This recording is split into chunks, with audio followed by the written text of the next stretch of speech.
मक्याचे कणस खूप दिवस झाले आणून ठेवलेले होते, ते मला बघत होते आणि मी त्यांना.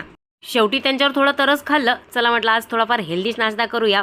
मक्यामधले सर्व दाणे काढून घेतले, नंतर तुपामध्ये फ्राय केले आणि त्यावरती मस्त मीठ टाकलं. इथे आम्ही दोघींनी मस्त त्याचा आनंद घेतला.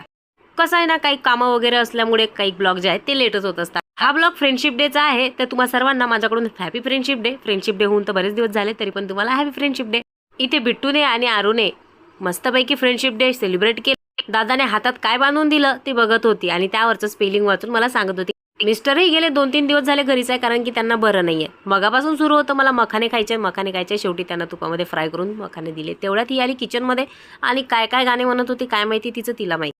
तिने तिचे गाणे कंटिन्यू ठेवले आणि मी इथे बनवणार होती मस्त हिरव्या मिरच्यांची उडदाची डाळ. या भाजीची रेसिपी मी तुमच्याशी शेअर केलेली आहे. आज माझ्याकडून खूप मोठं कांड झालं बरं का. हा नवीन पॅन्ट आहे, आज त्याचं पहिलंच धुणं आहे आणि मी हे निर्मात भिजत घातलं, त्याची अवस्था तुम्ही बघताय.